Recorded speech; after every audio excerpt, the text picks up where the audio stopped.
Bienvenidos, soy el coleccionista. Aquí, cada historia es una pesadilla, cada sombra esconde un secreto. ¿Te atreves a unirte a la colección? Descendimos por las gradas del centro comercial hasta el subsuelo. Todo estaba silencioso, no había rastros de algún infectado. De allí nos dirigimos hasta llegar a la entrada del subte, que se encontraba muy cerca de la salida del centro comercial. Una vez fuera, González echó un vistazo. Cientos de zombies ocupaban las calles chocando entre sí y soltando gemidos, y la amplia avenida Lacrosse era un auténtico caos donde una hilera de coches incendiados y destruidos parecía no tener fin. González soltó un suspiro, sabía que no iba a ser fácil aquella travesía. Eran muchas personas a las cuales tenía que mantener a salvo, algo que, con total probabilidad, no lograría.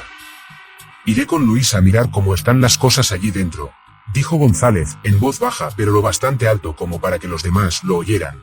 Estén atentos, y cuando dé la orden bajen todos en silencio. Todos, aunque no convencidos del todo, asintieron con temor.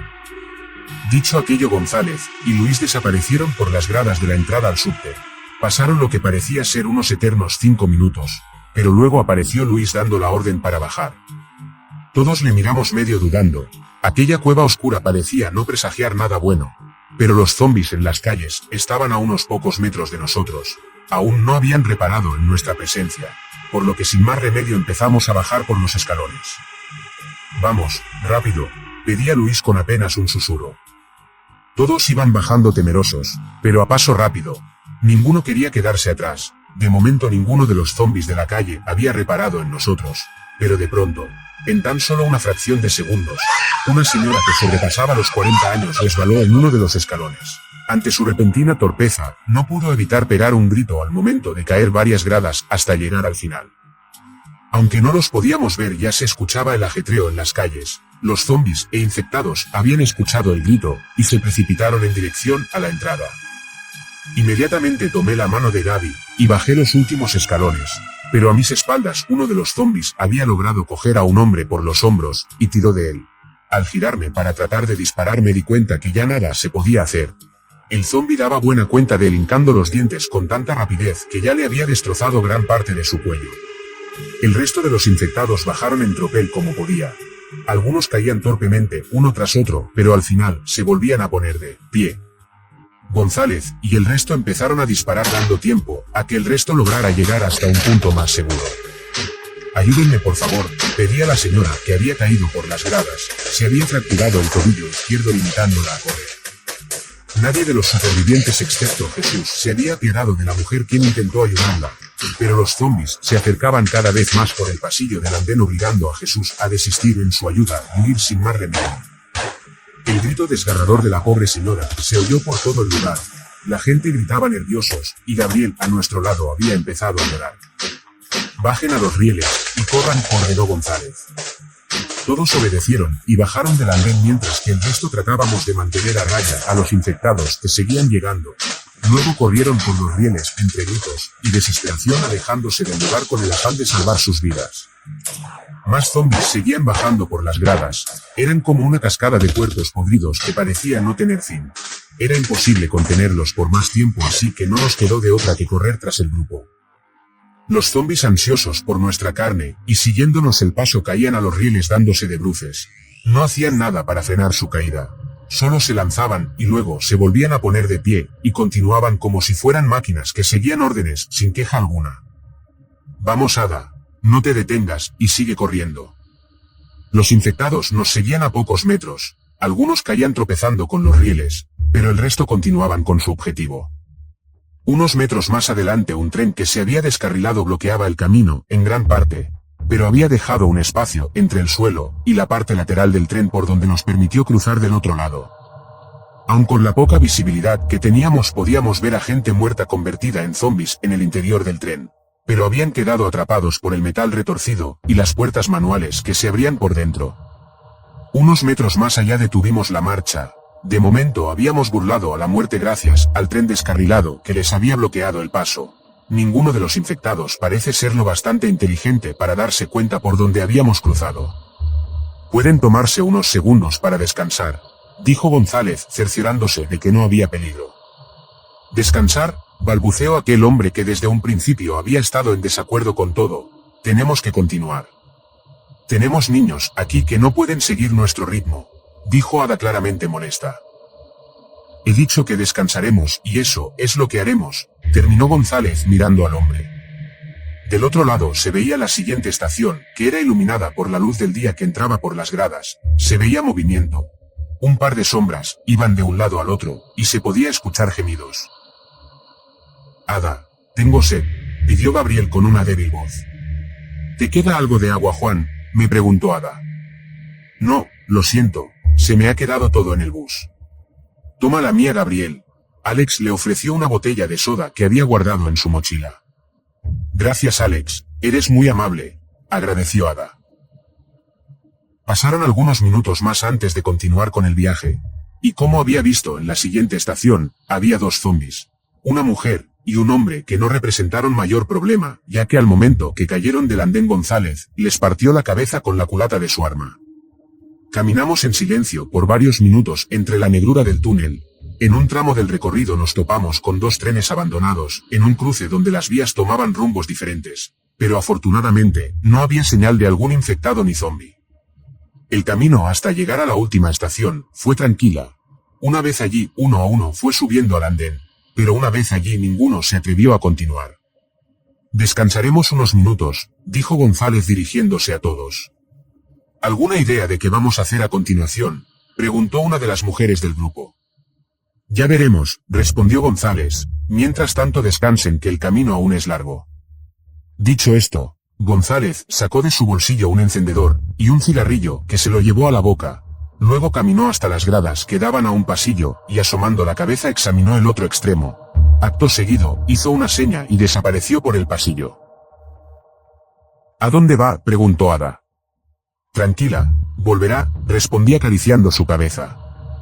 El resto de los supervivientes estaban acurrucados en la penumbra en silencio, sentados o apoyados a la pared mirando de vez en cuando a la boca del túnel que se hallaba tan silencioso y ominoso, como la boca de un gigantesco ser monstruoso de donde salía un tenue gemido que parecía provenir del mismísimo infierno.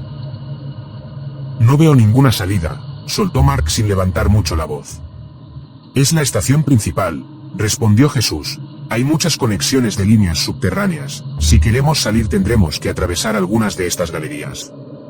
Genial, bufó Mark algo decepcionado. Luego de aquello, nuevamente el silencio del túnel volvió a reinar en aquel lugar, pero pasaron apenas unos escasos 2 minutos cuando Alex habló.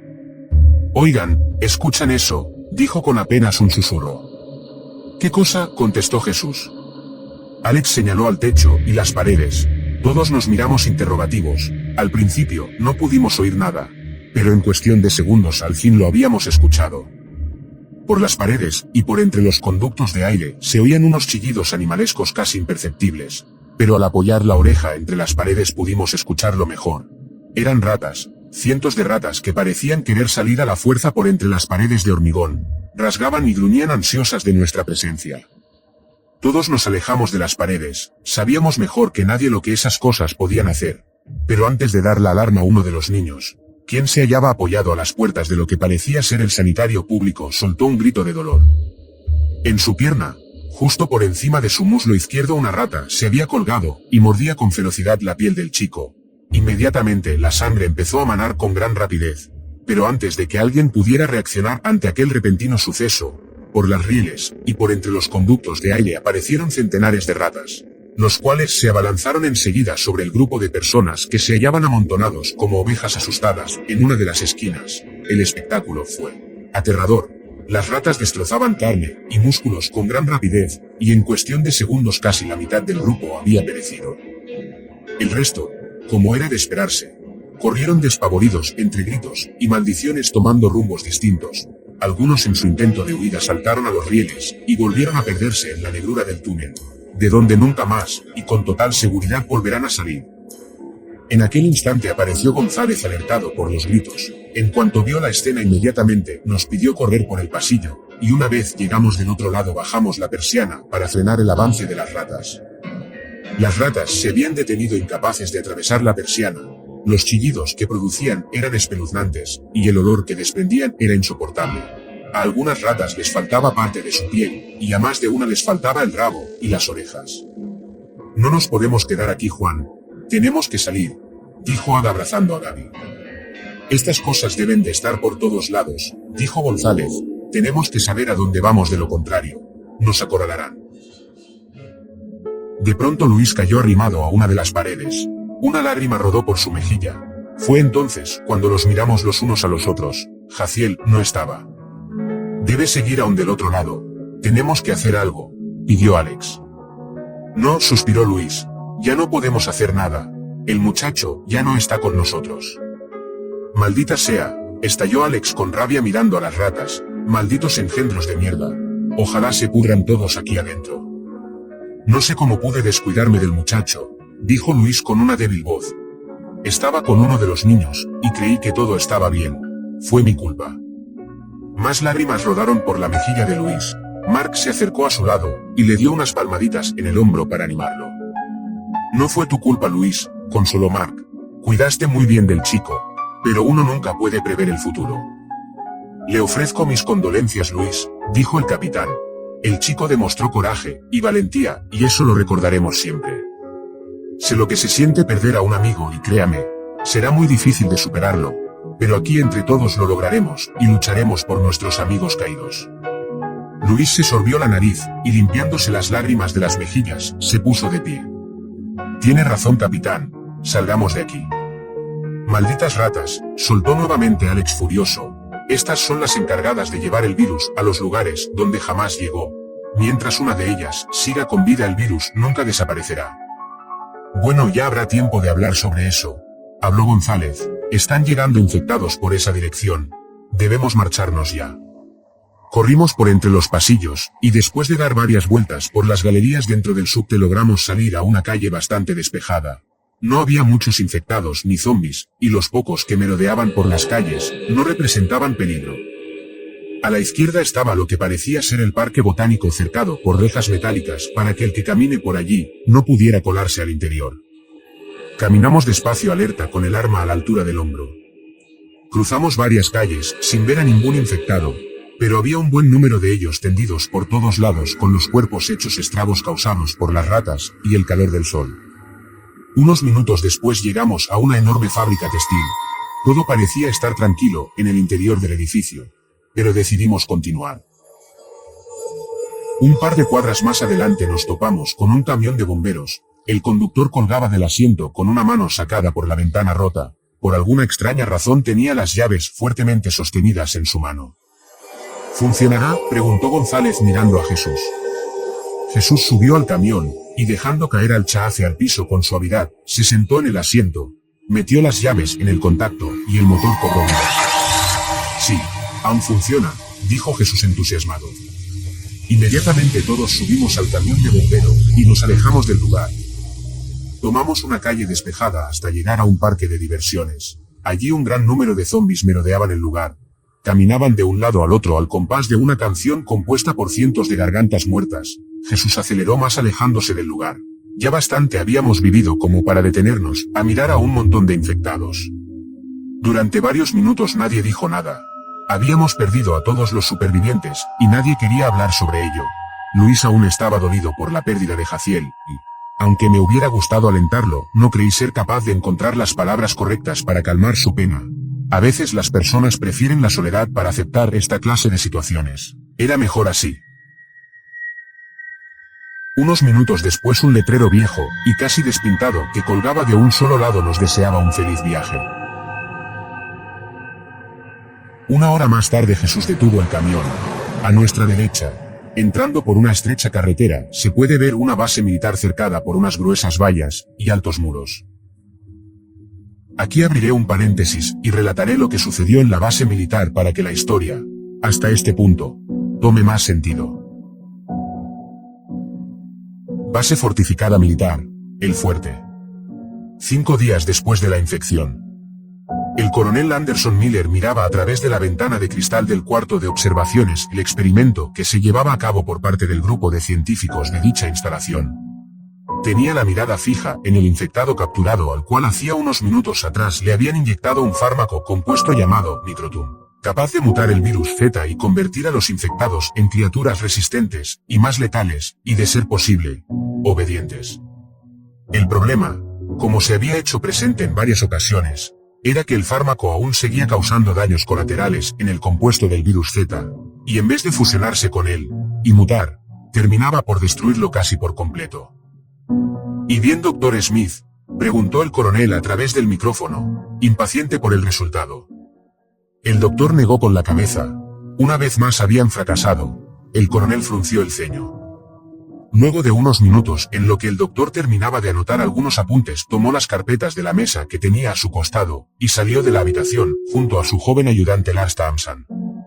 A Miller no le gustó aquel gesto que el doctor Smith le había hecho tras del cristal, y por más buen científico que era aquel viejo, ya le estaba colmando la paciencia. ¿Y ahora qué sucedió, Doc?, preguntó Miller tratando de disimular su enojo. El compuesto del fármaco sigue siendo una amenaza para el virus Z. Actúa de forma agresiva, y lo ataca como si reconociera que es una amenaza para él. Vaya, creo que nuestro buen amigo el Dr. Smith ha encontrado la cura para el virus Z, exclamó Miller ante sus colegas fingiendo estar contento por ello. Escúcheme bien, doctor. Le he pedido que buscara la manera de que esas asquerosas criaturas sean lo bastante resistentes, y que de ser posible siguieran órdenes. Me importa un carajo qué clase de fármaco, antibióticos, o como usted lo quiera llamar utilice. Lo que yo quiero es que busque cómo controlarlo. Smith sintió que un sudor frío le recorría la espina dorsal. ¿Cree usted que podré vender un virus biológico en el mercado que no pueda controlar?, continuó el coronel. No sería rentable. Tendría en menos de 24 horas a todos los compradores queriéndome arrancar la cabeza. Y eso es lo que menos quiero, ¿comprende? Le prometo que trabajaré en ello, señor. Tendré el fármaco listo. Solo dime unos días más, balbuceó Smith intimidado ante el semblante frío y penetrante de Miller. Bien, eso espero, de lo contrario usted será el próximo que se halle tendido en esa camilla. Recuerde que hay una fila larga esperando ocupar su puesto. Dicho aquello, el coronel desapareció por el pasillo rumbo a su oficina seguido de sus colegas y escoltas. En cuanto el coronel cruzó el umbral de la puerta, Smith sacó un pañuelo de su bolsillo, y soltando un largo suspiro se secó el sudor de la frente. Luego junto a su ayudante se dirigieron al laboratorio, a analizar una vez más el compuesto del fármaco Nicrotum. Smith evidentemente sabía que todo esto era una atrocidad. Miller tenía una visión apocalíptica. Quería tener control total sobre la Tierra, manejando aquellos monstruos que habían vuelto de la muerte. Quería manipularlos a su antojo y usarlos como soldados en los campos de batalla. Hombres que después de morir se volverían a poner de pie, y continuarían luchando sin descanso. Y Smith estaba obligado a ser parte de aquello.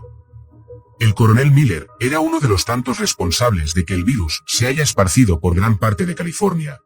Aunque todo no había ido como ellos lo habían planeado, aquello no era un impedimento para continuar con su objetivo.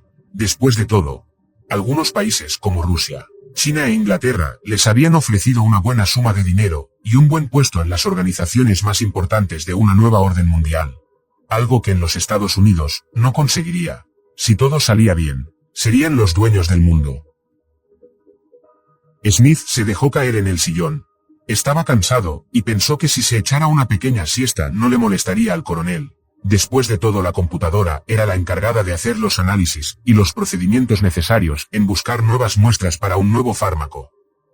40 minutos después su ayudante Lars lo despertó. Smith lo miró, y por unos segundos desconoció aquel rostro joven de ojos azules que le había acompañado durante varios años. ¿Qué pasa, Lars?, preguntó Smith algo sobresaltado. Profesor, la computadora ha terminado por analizar las muestras. Smith se levantó de su cómodo asiento y caminó rumbo a la computadora. Miró con asombro cómo aquel aparato había conseguido analizar las muestras en tan poco tiempo. Una vez más la nueva y avanzada tecnología le había sorprendido. Enseguida Smith y Lars se pusieron manos a la obra y trabajaron varias horas en aquella nueva muestra, y al día siguiente, y en un tiempo récord, tenían ya una vacuna con el nuevo fármaco. Pasadas las 10 de la mañana, Smith tocó la puerta de la oficina del coronel Miller para comunicarle que ya todo estaba listo para la siguiente prueba.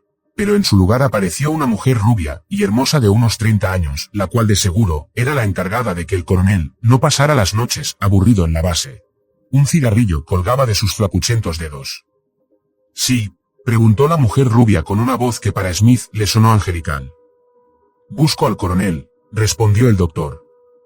Mala suerte, cariño, salió antes del amanecer a una diligencia. Smith no pudo evitar mirar su pronunciado escote. Tenía un tatuaje de un águila cazando una serpiente en uno de sus senos. La mujer, al percatarse de que Smith lo miraba con cierto disimulo, no pudo evitar soltar una sonrisa. Lo siento, cariño, estas ya están ocupadas, dijo la mujer mirándole directamente a los ojos. Smith no pudo evitar sonrojarse, y sin decir ni una sola palabra, se dio media vuelta y regresó al laboratorio. Una vez allí, y luego de pensarlo por unos minutos, Smith se decidió en llevar a cabo el procedimiento aún después de no contar con la presencia del coronel. Después de todo, a Miller le importaba saber si ya había obtenido su preciado fármaco. No le importaba cuándo ni cómo lo hiciera. Lo que le importaba era el resultado final. Lars, quiero que se comunique con el oficial a cargo, y que lleven a un infectado a la sala de pruebas, pidió Smith. Lars, sin mediar palabra alguna, desapareció con las órdenes que su profesor le había dado, y al cabo de unos minutos apareció nuevamente. Listo, profesor. Tendrán todo listo en 15 minutos. Gracias, Lars. Ahora vamos a la sala y preparemos todo. Carson, el oficial a cargo, junto a 2 de sus hombres, se dirigieron al cuarto del subsuelo donde tenían capturados a varios infectados atados a unas camillas, los cuales servirían como conejillos de India para el Dr. Smith. El oficial abrió la puerta y enseguida el olor putrefacto de la muerte escapó a gritos, inundando los pasillos del subsuelo donde se encontraban. ¿A cuál llevaremos esta vez, señor?, preguntó uno de los hombres. Traigan a la mujer, pidió Carson señalando con el arma a una chica, no mayor de 25 años, la cual en días pasados formaba parte de un equipo de baloncesto. Los infectados que se hallaban en aquel lugar empezaron a gruñir ante la presencia repentina de los 3 uniformados. Uno de los hombres jugaba con la mujer a modo de burla, acercando su mano a la altura de su boca como si quisiera ofrecérsela. La infectada hacía chasquear los dientes en intentos desesperados por darle un mordisco o algo que al soldado le excitaba de cierta forma. Carson miraba cómo aquel hombre parecía disfrutar atormentando a la pobre desgraciada que había caído víctima del virus. Estaba por decirle que terminara con aquella estupidez, cuando miró a una figura emerger por detrás de un montón de cadáveres cercano a sus hombres. Al principio, le costó asimilar lo que estaba viendo, pero de algún modo, aquel rostro le era conocido. Pero había algo de diferente en él. Aunque su piel pálida y sus ojos cubiertos por un velo blanco le gritaban a voz viva una y otra vez diciéndole que era un zombi, este era distinto. Aquel ser le miraba fijamente con un brillo más penetrante en sus ojos y una mueca horrible en sus labios que parecía estar sonriéndole. Carson no daba crédito a lo que veía. ¿Acaso un zombi era capaz de sonreír? Entonces se percató en la cinta amarilla que llevaba puesto en su mano izquierda. Era la cinta que el Dr. Smith les colocaba a los infectados después de realizarles el experimento y darles definitivamente por muerto. Para cuando Carson quiso dar la alerta a sus 2 hombres, ya había sido demasiado tarde. Aquella cosa les había arrebatado la vida con una rapidez impresionante. Sin dejar pasar mucho tiempo, Carson empezó a disparar, pero el infectado se ocultó rápidamente por detrás de los cuerpos en las camillas. Carson retrocedió asustado, pero chocó con algo que le hizo girar rápidamente. Otro infectado le miraba a escasos centímetros. Parecía sonreírle como el anterior, solo que este carecía de labios. Así que le costó distinguir si aquello que se dibujaba en su boca se asemejaba a una sonrisa. Fue lo último que Carson vio antes de que el infectado le quebrara el cuello con una sola mano. ¿Estás seguro que les comunicó lo que le dije?, le preguntó Smith a su ayudante, notando que el oficial ya se había tardado más de lo habitual. Sí, profesor. Me dijeron que traerían al infectado en 15 minutos. Sí, pero ya han pasado más de 30, respondió Smith dejando la carpeta en la mesa. Quizás tuvieron algún problema con alguno de ellos, sostuvo Lars. Quédate aquí, iré a ver qué ha pasado. Smith salió, y cuando estaba rumbo a la bodega escuchó unos disparos. Rápidamente, y sabiendo de dónde provenía el sonido, apresuró el paso hasta llegar al cuarto del subsuelo. Allí, apoyado en una posición extraña, estaba lo que hacía unos minutos era el oficial Carson. Llevándose una mano a la boca, caminó en silencio en dirección al cuarto. Una vez allí, escudriñó al interior. Allí, entre la penumbra, se hallaban 2 figuras humanas con las cuales había experimentado con anterioridad. Pero su forma y estatura habían cambiado. Debían de medir por lo menos casi 2 metros de alto. Sus uñas habían crecido como unas garras de un animal, y sus manos y cuerpos parecían más grandes y fuertes. Despavorido ante aquella escena, regresó en silencio antes de que aquellas cosas repararan en él. Una vez en la habitación ordenó a Lars refugiarse en el laboratorio. Smith iría a dar aviso a los demás soldados para que aseguraran la zona. Mientras iba a la sala principal donde los soldados relevados de su guardia descansaban, se preguntaba qué fue lo que había pasado con aquellos infectados. Quizás el fármaco, Microtum, anterior, tuvo efectos secundarios. O fue una mutación del propio virus Z, lo que convirtió a un escuálido infectado en un monstruo de casi 2 metros. Era algo que en verdad necesitaba averiguar. Al cabo de unos minutos el aviso fue dado y un grupo de soldados fue al lugar, pero lo único que encontraron fue una bodega vacía. Las cadenas que tenían atados a los infectados en sus camillas yacían en el suelo. Para Smith aquello le daba a sospechar que los deseos de Finley se habían cumplido, o al menos eso parecía ser. Quizás había conseguido darle un poco de inteligencia a uno de los infectados, y eso, aunque por un lado era un gran avance, por el otro era un verdadero peligro. Las cadenas en el piso daban claras señales de que el infectado había llevado a los zombies a alguna parte.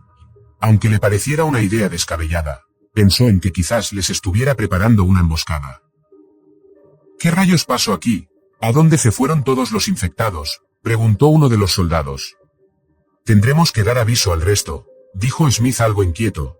Algo me dice que esto no terminará bien. Señor, mire esto, llamó otro de los soldados. Del otro extremo del cuarto estaba la puerta que daba al lado izquierdo de la base, la cual estaba semiabierta. Inmediatamente cruzaron la puerta hasta llegar a los baños de la base. Todo parecía estar tranquilo en aquel lugar. Pero de pronto un zombi apareció por uno de los baños, y atacó mordiendo a uno de los soldados en el brazo. El soldado disparó involuntariamente, llevándose la vida del soldado a cargo, y a otro compañero más. Smith retrocedió sintiendo la presencia de más zombis que emergían de los baños como si hubieran esperado el momento exacto para salir. Los soldados caían como moscas en la telaraña mientras que el infectado, que había mutado, miraba la escena desde el otro lado. Había cerrado las puertas para que ninguno escapara. Smith miraba atónito como los zombis parecían seguir órdenes del infectado. Sus movimientos eran controlados, programados. Pero había algo que no encajaba en aquellos zombis. Los había visto innumerables veces en las calles destrozando todo lo que podían de sus víctimas. Pero ahora lo único que destrozaban y comían eran sus entrañas y partes del cuerpo. Pero ahora dejaban intactos los tendones y el cerebro, quizás con las intenciones de que cuando volvieran de la muerte pudieran ponerse de pie y formar parte de ellos. El Dr. Smith se había quedado estupefacto. Los planes y ambiciones de Miller habían ido más allá de lo esperado. Sin saberlo, le había otorgado a un infectado la capacidad de pensar y manipular a los zombis a su antojo. En ese instante pensó que si un infectado había vuelto después de inyectarle el fármaco, también lo habría hecho al resto. De pronto, cuando ya el último soldado en morir había vuelto a levantarse, el infectado líder se le acercó a Smith y lo miró directo a su rostro. Sus ojos habían adquirido un tono negro, y varias venas de un color verdoso adornaban todo su cuerpo y rostro. Los caninos de sus dientes sobrepasaban su estado natural, y los orificios de los oídos parecían haberse agrandado. El infectado estaba allí, parado de frente al doctor con el grupo de zombis rodeándolo. Lo miraba como si tratara de reconocerlo. Algo en su agonizante cerebro le proyectaba recuerdos del doctor, imágenes entrecortadas de dolor e ira. Smith temía por su vida. Quizás morir de esta manera era lo menos que quería en este mundo. Pronto aquel ser que él mismo había resucitado estaba a punto de quitarle la vida. Cerró los ojos y rogó porque aquel monstruo lo matara de una manera menos dolorosa. Pero el infectado, lejos de querer matarlo, empezó a caminar alejándose de él seguido del grupo de zombis. Smith los vio desaparecer por uno de los pasillos. Sintiendo desfallecer, cayó de rodillas con el corazón palpitando más de lo normal, aún sin creer lo que había pasado. Pero sabía que no podía perder más tiempo. Tenía que dar aviso a su ayudante y al resto del personal, así que salió del lugar y fue directo al laboratorio. Lars miraba detenidamente por el microscopio la muestra de sangre que el Dr. Smith había estado revisando desde las primeras pruebas con el fármaco. Si bien en los primeros días de prueba no había mostrado resultado alguno, pues ahora, sorprendentemente, lo hacía. El virus N, Microtum, había resucitado a las células muertas de la sangre coagulado de un infectado, cosa que a Lars le impresionó mucho. No sabía ni entendía qué es lo que había pasado, pero estaba claro que aquello ya era un gran avance científico. No obstante, comprobó después de unos minutos que el mismo virus N que había resucitado a las células muertas ahora se las estaba comiendo, quizás con las intenciones de sobrevivir. Lars se dejó caer en la silla de su escritorio y empezó a escribir algunos datos en el ordenador. Fue entonces que al cabo de unos minutos Smith apareció estrepitosamente abriendo la puerta de golpe. Tenía algunas manchas de sangre por su bata y a juzgar por su expresión Lars se dijo que algo malo había pasado. ¿Está usted bien, profesor?, preguntó Lars al ver a Smith alterado y respirando dificultosamente. Smith repasó en su memoria todo lo ocurrido.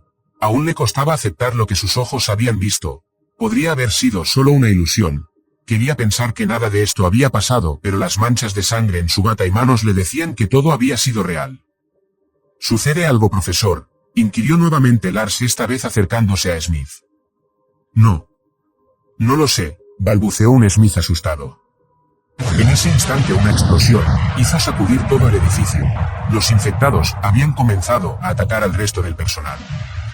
Aquello hizo que Smith entrara en razón y ordenó recoger todos los documentos y la información de la computadora. Lars, sin hacer más preguntas, empezó a descargar los archivos de la computadora en un pendrive y metió algunas carpetas en su portafolio. Dígame, profesor, ¿qué es lo que está pasando? Esta vez Lars le tomó por los hombros a Smith. Los infectados han escapado. Tenemos que salir cuanto antes de aquí, respondió el doctor al borde de la histeria. Los disparos empezaron a sonar en todos lados. Los zombies habían atacado a algunos soldados por sorpresa sin darles oportunidad a tan siquiera tomar sus armas. Los que habían estado montando guardia y algunos que se hallaban por los alrededores se dieron cuenta de la presencia de los zombies y habían empezado a disparar. Smith cerró las puertas del laboratorio y junto a Lars corrieron a la sala principal para hablar con alguien que estuviera del transporte. Pero en el camino se toparon con varios zombies que les hicieron desviar el rumbo. El infectado líder miraba desde una posición segura cómo la horda de zombies hacían su trabajo. Uno a uno los soldados caían en sus garras para luego resucitar como uno de ellos y unirse a la carnicería. Pero aquel no era el único infectado que había mutado con el fármaco.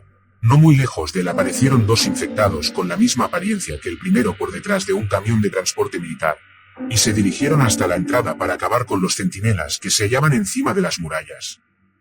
Uno de ellos, el más cercano a la muralla, tomó impulso y pegó un salto de más de 4 metros y se colgó de la barandilla justo delante de dos soldados que disparaban a los zombies intentando detenerlos. Con un rápido movimiento el infectado tomó a uno de ellos y lo tiró varios metros por encima de la muralla hasta caer del otro lado. El otro soldado empezó a dispararle a ráfaga logrando dañar gran parte de su hombro izquierdo. Aquello solo enfureció aún más al infectado y terminó siendo degollado con sus largas y afiladas uñas. Los zombies se replegaban por grupos por todo el establecimiento terminando con todo rastro de vida. Los pocos soldados que iban quedando intentaban huir del lugar, pero les era imposible ya que los demás infectados mutados se encargaron de que nadie saliera, al menos no por la puerta principal de la base. Necesitamos refuerzos, estamos siendo masacrados, repito, necesitamos refuerzos, pedía un soldado por el walkie-talkie escondidos dentro de un camión. ¿Alguna respuesta?, inquirió su compañero nervioso. Nada, respondió. Maldita sea. Como sigamos aquí acabaremos todos muertos. ¿Y si vamos al helicóptero?, sugirió el soldado que había hablado por el walkie-talkie. ¿Sabes pilotar esa cosa?, preguntó otro. No mucho, pero podré hacer que se eleve, respondió. Bien, en cuanto de la orden todos al helicóptero, ordenó el soldado que parecía tener más autoridad que el resto. Todos asintieron al unísono.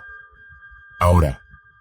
Inmediatamente todos los soldados bajaron del camión y corrieron en dirección al helicóptero que en ese momento era su único medio de escape. Los que ya estaban cerca cubrían la guardia dando tiempo a que los demás llegaran. Aquí el coronel Miller. ¿Cuál es la situación?, se oyó de pronto por el walkie-talkie. El soldado respondió de inmediato. Señor, los zombies han tomado la base. ¿Qué? ¿Cómo puede ser posible?, estalló el coronel. No lo sabemos, señor. En este momento estamos huyendo. Se ha perdido todo. No hay nada más que hacer. Estoy a 5 minutos de camino, dijo Miller. Que nadie abandone su posición ni salga de la base hasta que yo llegue. Pero señor, estamos siendo masacrados, respondió el soldado entre disparos. Es una orden, terminó el coronel y apagó la radio. Miller estaba de regreso a la base luego de estar ausente varias horas. Su piloto le informó que en 5 minutos llegarían a la base. pero ya se podía ver a la distancia una capa de humo negro elevarse por los cielos. 5 minutos después el helicóptero surcaba los cielos de la base. A sus pies estaba lo que hacía unas horas, era una base bien fortificada, la misma que ahora. Era un campo de batalla, y a juzgar por la escena los zombies parecían estar ganando. Señor, no veo un punto seguro para aterrizar, comunicó el piloto. ¿Quién dijo que íbamos a aterrizar?, respondió Miller. ¿Y los demás hombres, señor? El coronel se limitó a responder. Miraba impaciente a varios puntos determinados de la base como si buscara a alguien o algo. No entendía cómo habían entrado los zombies hasta la base. Necesitaba respuestas, pero el único soldado con el cual había hablado no parecía tenerlas. De pronto miró como unas figuras de tamaño considerable recorrían la base saltando de un lado al otro como si fueran enormes grillos. Miller tomó su binocular, y pudo apreciar con lujo de detalles cada facción de aquel engendro. Tiene que ser una broma, pensó. Algo así no podría existir. Eran seres horribles, y de aspectos monstruosos. En la base sus hombres morían como ganados, en un matadero. Ya no podía hacer nada por ellos. Los zombies les sobrepasaban en número, y no pasaría mucho hasta que ya no les quedara más munición. Daré la vuelta y descenderé un poco, dijo el piloto. El coronel asintió. La nave empezó a descender rápidamente hasta situarse a unos metros a la altura de la base. Desde allí miraron horrorizados todo el espectáculo que se había desencadenado en aquel lugar. Lo que parecía ser desde lo alto puntos marrones en el piso ahora eran cuerpos mutilados de sus soldados. Casi la mitad de la base se consumían en llamas, y el cuarto de almacenamiento se había reducido a escombros a causa de una explosión. «Dispare, soldado», ordenó de pronto Miller. «Que no quede nadie con vida». «Señor, pero... usted conoce muy bien los protocolos, soldado. Si algo falla, no tiene que quedar evidencia. Hágalo. Es una orden, o yo mismo lo lanzaré desde aquí». «Como usted ordene, señor». El piloto apretó el botón para calentar las ametralladoras de gran calibre que llevaban incorporadas en el helicóptero, y, una vez listas, empezó a disparar. Smith y Lars llegaron a la parte trasera de la base donde habían montado un pequeño huerto. Allí se refugiaron escondidos detrás de una pequeña caseta esperando alguna ayuda. Pasaron los minutos y las cosas parecían empeorar. Ya no quedaban muchos soldados, y eso era un verdadero problema. «Profesor, ¿hay algo más que no me haya dicho?», preguntó Lars al borde de la desesperación. Smith miró a su joven y asustado ayudante. Estaba sentado apoyado a la fría pared con las rodillas encogidas al pecho. Temblaba como un animalito indefenso. «No sé cómo ha pasado», respondió el doctor. «Los infectados a los que habíamos hecho las primeras pruebas han sufrido un gran cambio. Mutaron en cierta manera adquiriendo una forma inhumana, y de fuerzas desproporcionadas al de un ser humano normal». «Dios santo», exclamó Lars sorprendido ante las palabras de su profesor. «No sé si estoy contento por ello, Lars. Quizás sea un descubrimiento grandioso para la ciencia. Pero como esas cosas acaben saliendo de la base, no sé qué podría pasar». En ese instante un helicóptero pasó cerca de donde se encontraban. Smith salió de la caseta y miró a lo lejos cerca de la entrada. El helicóptero se posicionaba a la altura de la muralla. Luego de unos segundos, este empezó a disparar en varias direcciones, y soltó un misil que provocó un fuerte estallido muy cerca de ellos. Los zombies que habían estado rondando por el lugar cercano a la caseta empezaron a correr hacia el origen del sonido. Smith y Lars aprovecharon aquella oportunidad, y sin pensárselo dos veces, salieron de la caseta. Corrieron por un callejón hasta llegar a los camiones que usaban de vez en cuando para salir a capturar a los infectados. De allí intentaron ir hasta los helicópteros, pero les fue imposible ya que los zombies les bloqueaban el paso. Dentro del helicóptero el coronel dibujó una mueca de disgusto. El primer misil había hecho volar por los aires a un montón de zombies, pero no había dado en el blanco. Su objetivo era aquellos infectados de gran tamaño. Aquel engendro había saltado antes de que el misil lo alcanzara. El helicóptero iba de un extremo al otro disparando e intentando reducir el número de infectados posibles. Miller aún no acababa de entender por qué se había desatado semejante caos en su base.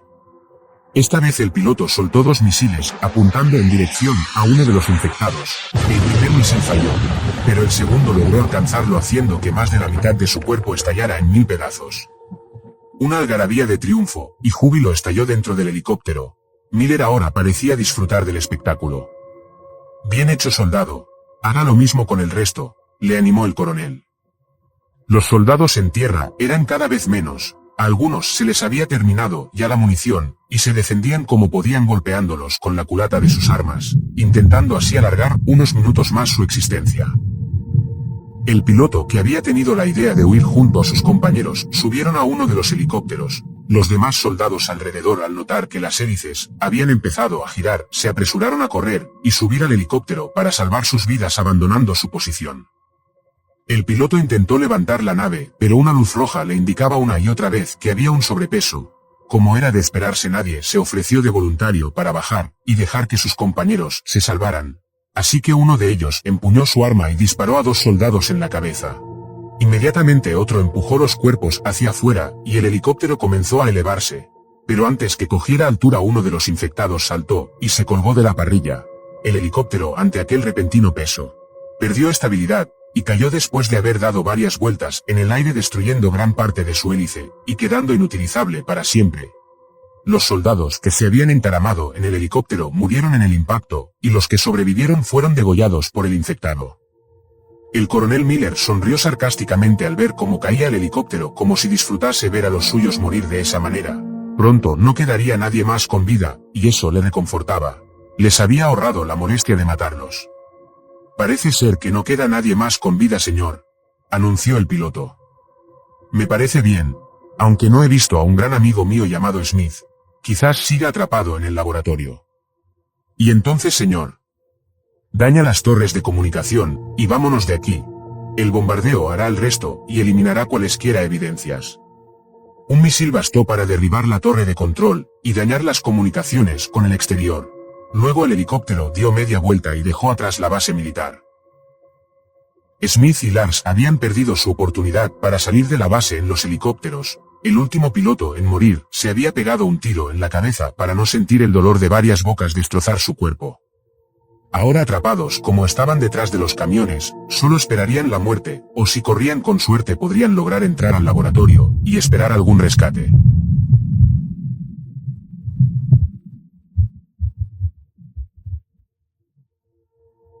Si te atreves a volver, suscríbete y activa la campana de notificaciones. Nos vemos en la próxima.